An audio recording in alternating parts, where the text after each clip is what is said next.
Hello, everyone. Welcome to In-Season's College Football Show. This is our round one of the College Football Playoff Show. We're going to talk all four games of the College Football Playoff. I'm Braxton Wilkes, joined as always with Christian Berry, co-founders of In-Season. We're going to talk advanced analytics, the kind of AI-derived insights that In-Season AI gives us, and everything else you need to know about these games. So to start, I want to go right into the action. First game Friday night. I guess that's December 19th. Alabama against Oklahoma. This is a game we saw a couple weeks ago. That one was in Tuscaloosa. This one's in Norman.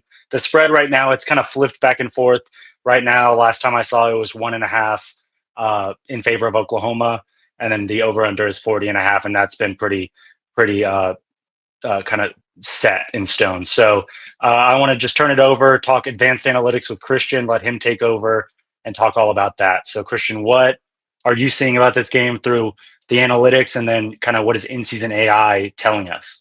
Yeah, so kind of as you mentioned, it's flip-flopping back and forth a little bit. At the time I ran this model, it has Alabama's favorites by 1.5. The in-season AI predicts that Alabama will win 59% of the time. That's based on the different myriad of analytics and also looking at past matchups for both these programs.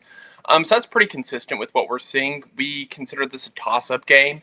And when we say toss-up, we don't necessarily mean that, it's 50-50. What we say is our historical percentages on predicting the outcome of this game around 70%. So it's still pretty solid overall, but definitely one that we'll be interested in watching on Friday night. Just kind of breaking down into the analytics themselves. I think one of the strengths is Alabama's consistency on both sides of the ball.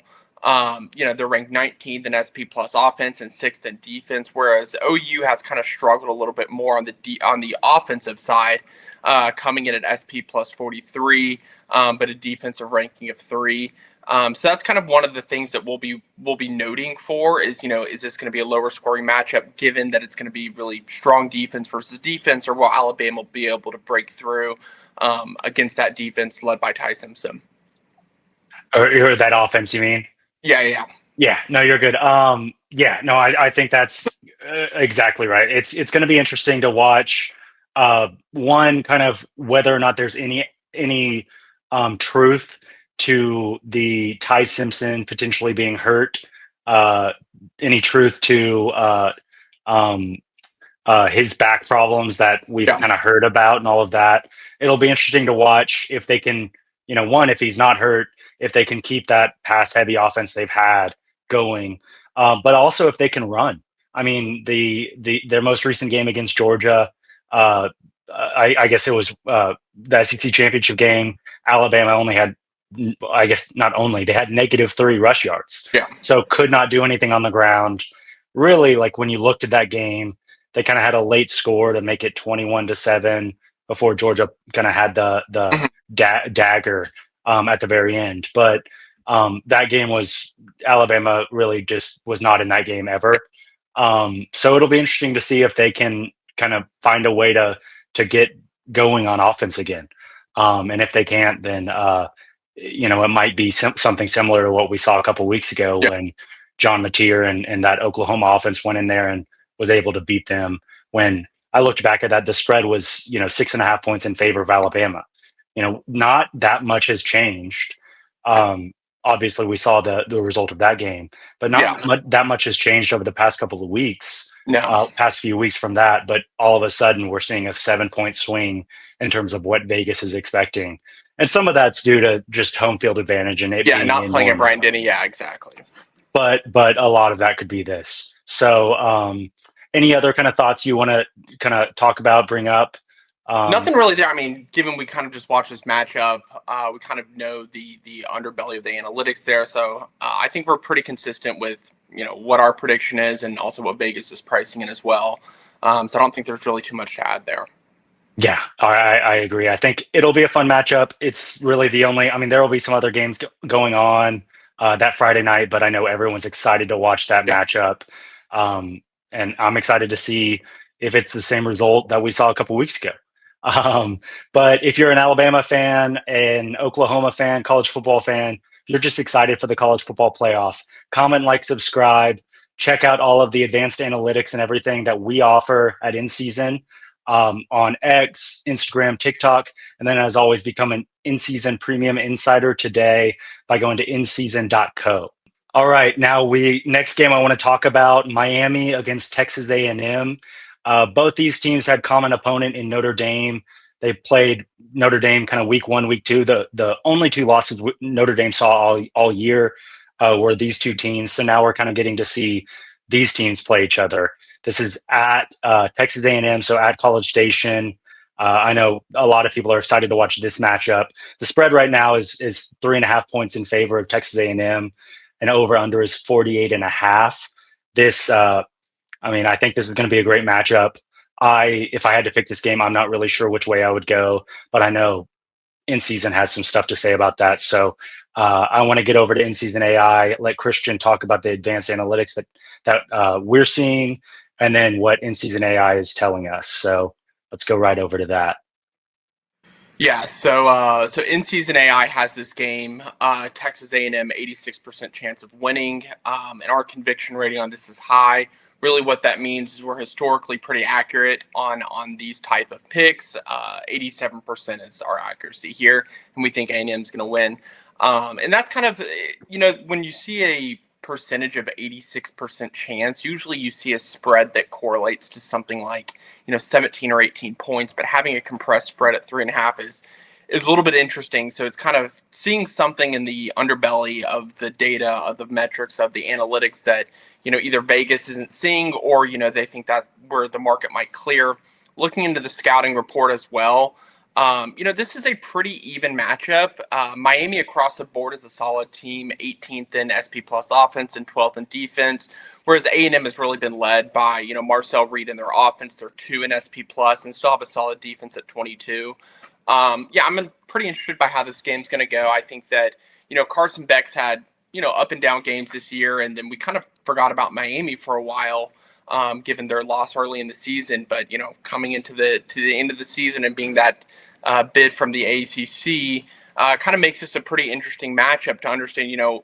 A&M went through not the toughest SEC schedule this year, and so a lot of people are saying, hey, they haven't played a lot of great opponents this year, but they still went through the schedule and only lost 1 game. So I think that that's going to be something we're going to note. In this matchup, is it going to be is A&M's offense going to be able to roll through Miami's defense, or is it going to be a little bit more of an even matchup given Miami's strengths? Right. Yeah. And this is kind of like you said, the last time we saw Texas A&M was against Texas. They did not play their best. Yeah. They were on the road. So in a rivalry game. So, that is what it is. It's a rivalry game. Kind of a lot of times feels like you toss the record books out for some of those games. And I know Texas versus Texas A&M always feels like that. But like you said, they went 11-1. They had a easier schedule than most of the SEC teams because just the teams that they ended up playing were not as good. I think it was something like 5 of the 8 teams they played fired their coach. So, but that is the schedule they were given, and the games that they could kind of have more say over, they did go out and they hosted Notre Dame, or actually they went on the road and beat Notre Dame. And so I'm interested to see this game. The kind of other thing that I think will be interesting to watch is losing offensive coordinator Colin Klein. He takes the head coach job, goes back to Kansas State. They've kind of promoted a new offensive coordinator and all of that. Interested to see what the dynamic of all of that does to Marcel Reed and that offense.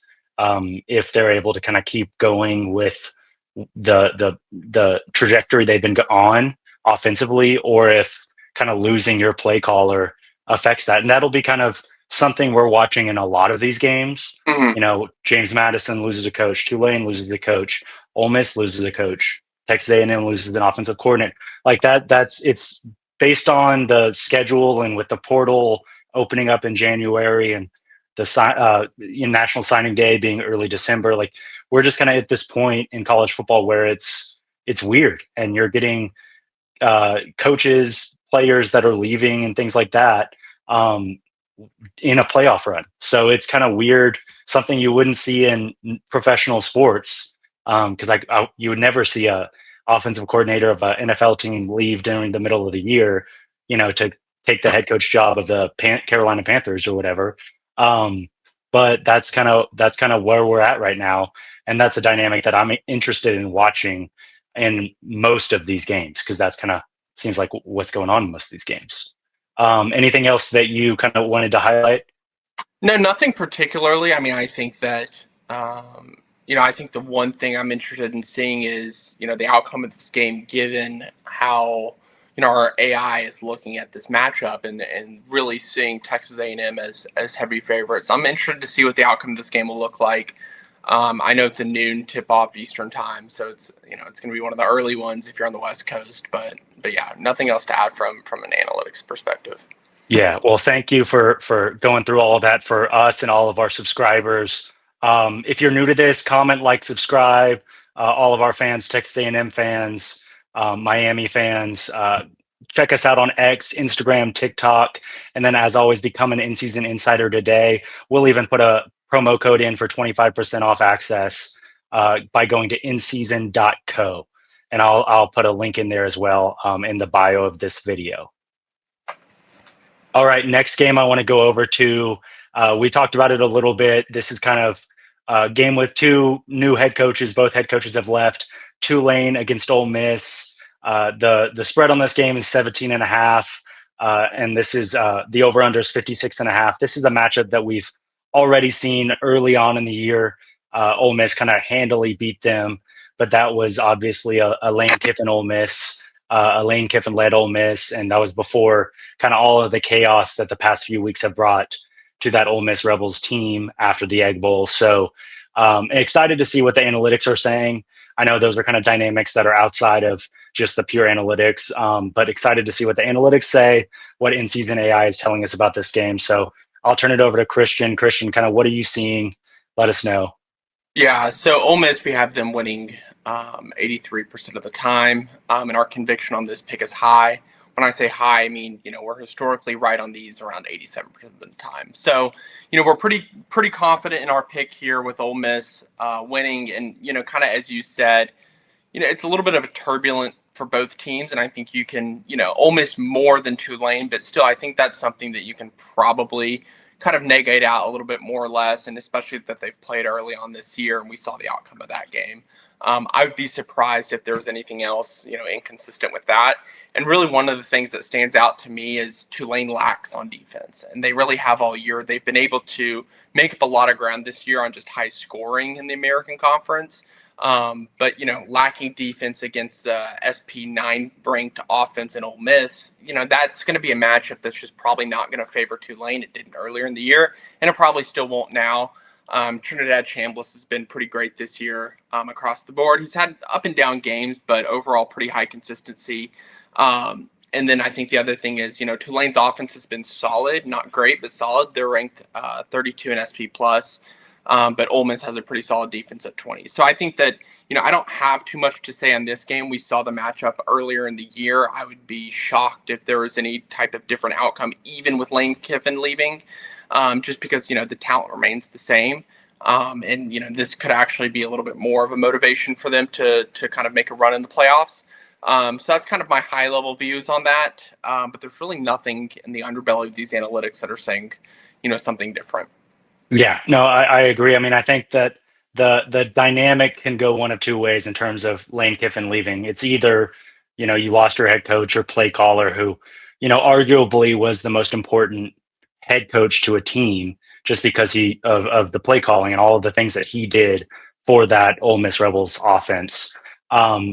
So it could kind of go one of two ways. Either they kind of are out of sorts because they've lost that, or they say kind of like, screw you, we're going to win this whole thing without you.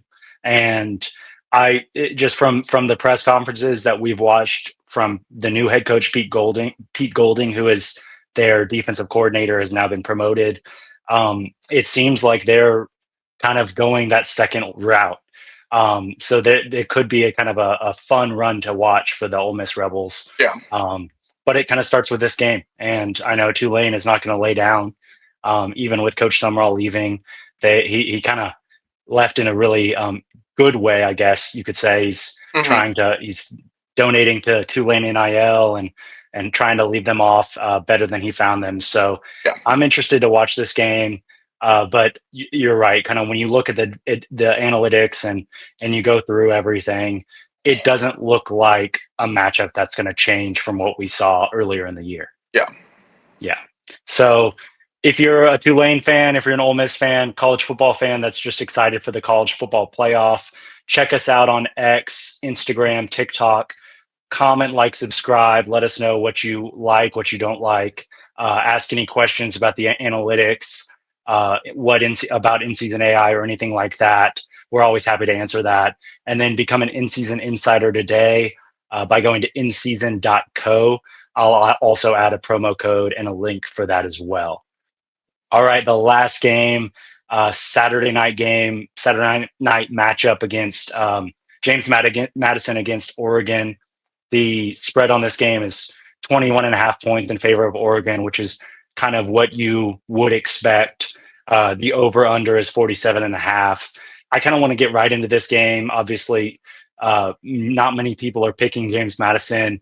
I'm not going to go so far to say that we're going to pick James Madison or anything like that, but we have got some interesting insights into that game from in-season AI. So I'll let Christian talk about that a little bit and tell us what in-season AI is telling us.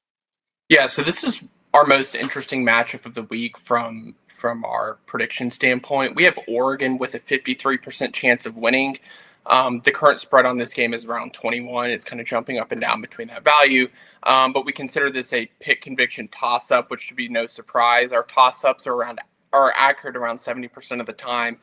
But this is, one that really surprises me, especially with, how consistent our model has been in recent weeks in picking outcomes of games and ultimately picking who the winner will be. For whatever reason, it's seeing something in the underbelly of these analytics that is really throwing some red flags in Oregon's direction. And I spent some time, earlier today trying to diagnose what this could be. Obviously didn't really come up with anything huge. I mean, if you look at James Madison's offense, they're 36th ranked in SP+, 26th in defense. Oregon on the other end of the ball is just a much more, solid team on both metrics, 11th in offense, 5th in defense. So I couldn't really find anything that stood out to me as saying, why is this, picking Oregon 53% of the time. The only one signal I could find was the rush touchdowns per game for both teams. Oregon gets around 3 per game. James Madison allows less than 1. And then on the opposite end of the ball, Oregon's getting around 2.5, 3 a game. And James Madison only allows less than half a rush touchdown per game. So I think one of the things I'm seeing here is the rush defense for James Madison is probably a little bit undervalued, but is probably overvaluing itself in the model a little bit. But it's still going to be interesting to see how that kind of plays out on the matchup on Saturday night. I wouldn't expect this to be, that close of a matchup or even James Madison to win this game.